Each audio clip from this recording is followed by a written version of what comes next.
آج کا ہمارا موضوع ہے پوپ فرانسس اور عیسائیت۔ عیسائیت اس وقت دنیا کا سب سے بڑا مذہب ہے۔ اس مذہب کے پیروکار کی تعداد 2 ارب سے زیادہ ہے۔ اس مذہب کے لوگ حضرت عیسیٰ مسیح کی تعلیمات کی پیروی کرتے ہیں اور یہ عقیدہ تثلیث کو مانتے ہیں۔ کرسچینٹی کا آغاز پہلی صدی عیسوی میں فلسطین سے ہوا اور اب یہ مذہب پوری دنیا میں پھیل چکا ہے، جبکہ عیسائیت کے مخالفین کہتے ہیں کہ یورپ، امریکہ اور آسٹریلیا کے اکثریت عیسائی صرف خوشی کے تہواروں میں شرکت کرتے ہیں، مذہبی عبادات اور مذہبی عقائد کو فالو نہیں کرتے ہیں، لہٰذا عیسائیت دنیا کا سب سے بڑا پریکٹیکل مذہب نہیں ہے۔ عیسائیت کے بنیادی 3 عقائد ہیں۔ نمبر 1 عقیدہ تثلیث ہے۔ اس کو انگلش میں فادر، سن، ہولی اسپرٹ یا گاڈ سن ہولی اسپرٹ کے نام سے یاد کیا جاتا ہے۔ نمبر 2 عقیدہ، ان کا عقیدہ نجات ہے، جس کے مطابق حضرت عیسیٰ علیہ السلام نے انسانوں کے گناہوں کی خاطر صلیب پر قربانی دی تاکہ وہ نجات پا سکیں۔ نمبر 3 پر عقیدہ محبت اور بخشش ہے۔ حضرت عیسیٰ مسیح نے محبت، رواداری اور دوسرے انسانوں کی خدمت کو سب سے بڑی عبادت قرار دیا۔ عیسائیوں کی مقدس کتاب بائبل ہے، جو 2 حصے رکھتی ہے، جیسا کہ عہد نامہ قدیم، جس کو انگلش میں اولڈ ٹیسٹامنٹ کہتے ہیں، جس میں یہودیوں کی مقدس کتاب تورات بھی شامل ہے۔ دوسری مذہبی مقدس کتاب عہد نامہ جدید ہے، جس کو انگلش میں نیو ٹیسٹامنٹ کہتے ہیں۔ اس کتاب میں حضرت عیسیٰ علیہ السلام کی زندگی، تعلیمات اور ان کے حواریوں کے خطوط شامل ہیں۔ عیسائیت کے 3 بڑے فرقے ہیں۔ نمبر 1 کیتھولک فرقہ ہے، جس کا روحانی مرکز ویٹیکن سٹی ہے۔ اس فرقے کے پوپ فرانسس تھے، جن کی حال ہی میں وفات ہوئی ہے۔ اس فرقہ کے لوگ ہر ملک میں ہیں، لیکن ان کی اکثریت ایشیا، افریقہ، لاطینی امریکہ اور آئرلینڈ میں ہے۔ نمبر 2 پر فرقہ پروٹسٹنٹ ہے۔ یہ فرقہ پاپائیت کے خلاف ہے۔ یہ فرقہ 16ویں صدی میں پیدا ہوا۔ اس فرقہ نے عیسائیت میں اصلاحات کی۔ اس فرقہ کی زیادہ تعداد مغربی یورپ، آسٹریلیا اور امریکہ میں ہے۔ مارٹن لوتھر پروٹسٹنٹ فرقہ کا اہم رہنما ہے۔ نمبر 3 پر فرقہ آرتھوڈکس ہے۔ یہ فرقہ بھی پاپائیت کے خلاف ہے۔ اس فرقہ کے لوگ روس اور مشرقی یورپ میں پائے جاتے ہیں۔ عیسائیت کے مشہور تہوار اور عبادات کے دن کی تفصیل کچھ یوں ہے۔ نمبر 1 بپتسمہ ہے، جس کو انگلش میں بیپٹزم کہتے ہیں۔ جب کسی شخص کو عیسائی مذہب میں داخل کیا جاتا ہے تو اس رسم کے ذریعے داخل کیا جاتا ہے۔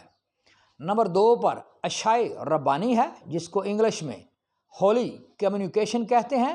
اس کے مطابق روٹی اور شراب کو حضرت عیسیٰ علیہ السلام کے جسم اور خون کی علامت سمجھا جاتا ہے۔ نمبر 3 پر کرسمس ہے۔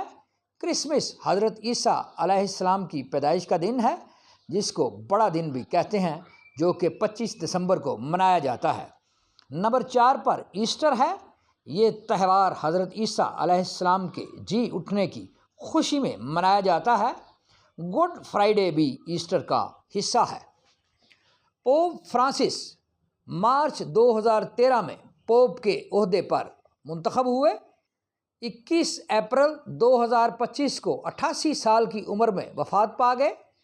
پوپ فرانسس کا اصل نام جارج ماریو ہرگیو گلیو تھا۔ پوپ فرانسس نام ان کو ویٹیکن سٹی نے دیا۔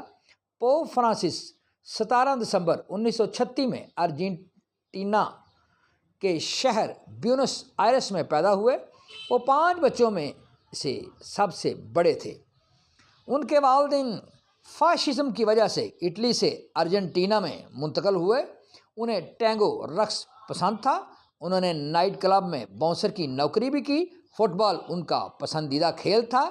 نمونیا کے حملے کی وجہ سے ان کے پھیپھڑوں کا ایک حصہ نکالنا پڑا۔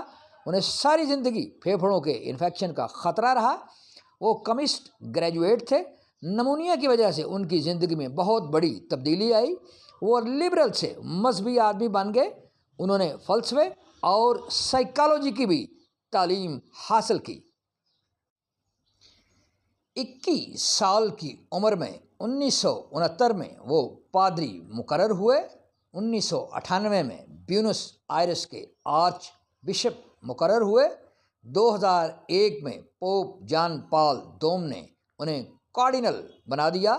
2013 میں ان کو 266واں پوپ منتخب کیا گیا۔ وہ پہلے لاطینی امریکی پوپ تھے۔ انہوں نے پوپ کی حیثیت سے اپنا نام فرانسس چنا۔ کیتھولک فرقہ کے پہلے پوپ کا نام سینٹ پیٹر تھا۔ کیتھولک چرچ کا سٹرکچر کچھ یوں ہے کہ سب سے بڑا مذہبی کیتھولک پوپ کا عہدہ ہے، جو کہ پوری دنیا میں صرف ایک ہوتا ہے۔ ہر ملک کا ایک کارڈینل ہوتا ہے۔ کارڈینل کے نیچے آرچ بشپ ہوتا ہے۔ آرچ بشپ کے نیچے بشپ ہوتا ہے۔ بشپ کے ماتحت پریسٹ، ڈیکنز اور لیٹی ہوتے ہیں۔ پوپ کارڈینل کے ووٹوں سے منتخب ہوتا ہے۔ کیتھولک چرچ کے تمام مذہبی رہنما شادی نہیں کرتے ہیں۔ پوپ ہی تمام مذہبی شخصیات کی ٹرانسفر پوسٹنگ کرتا ہے۔ ویٹیکن سٹی میں کوئی عورت رہائش نہیں رکھ سکتی ہے۔ تمام عیسائی مذہبی رہنما سیاست میں حصہ نہیں لیتے ہیں، اس لیے آپ کو پورے یورپ، امریکہ، آسٹریلیا میں کوئی سیاسی مذہبی رہنما نہیں ملے گا، اور نہ ہی ارب پتی کھرب پتی مذہبی رہنما اور پیر ملے گا۔ پوپ فرانسس کی عالمی کامیابیوں کی مختصراً تفصیل کچھ یوں ہے۔ پوپ فرانسس صاحب نے سماجی انصاف، غربت کے خاتمے، ماحولیاتی تحفظ کے لیے بہت اعلیٰ کردار ادا کیا۔ ویٹیکن کے لیے مالیاتی اصلاحات کی، بین المذاہب ایک مثبت کردار ادا کیا، مہاجرین اور پناہ گزینوں کی حمایت کی، موسمیاتی تبدیلی کی وکالت کی، جنوبی سوڈان میں امن کی اپیل کی۔ وہ امن کے داعی تھے، غزہ کی صورتحال پر افسردہ تھے۔ پوپ فرانسس صاحب کے کچھ اقدامات پر قدامت پسند عیسائی کیتھولک رہنماؤں نے خوب تنقید بھی کی، جیسا کہ LGBT یعنی غیر فطری سیکس کی پوپ نے کیوں حمایت کی، طلاق کے لیے کیوں نرم پوپ نے رویہ رکھا۔ پوپ فرانسس سے پہلے جو پوپ تھے ان کو پوپ بینیڈکٹ کہتے تھے۔ ان کی پیدائش جرمنی کی تھی۔ وہ روایت پسند پوپ تھے۔ انہوں نے روس کی شکست میں عالمی طاقتوں کی خفیہ مدد کی تھی۔ پوپ فرانسس کے جنازے میں 4 لاکھ افراد شریک ہوئے۔ 50 سے زائد سربراہان مملکت و ریاست موجود تھے، جن میں امریکی صدر ڈونلڈ ٹرمپ، فرانسیسی صدر ایمانوئل ماکروں، برطانوی وزیر اعظم کیئر سٹار بھی شامل تھے۔ وہ پہلے پوپ ہیں جو ویٹیکن سٹی میں دفن نہیں ہوئے، بلکہ اٹلی کے ایک چرچ میں دفن ہوئے۔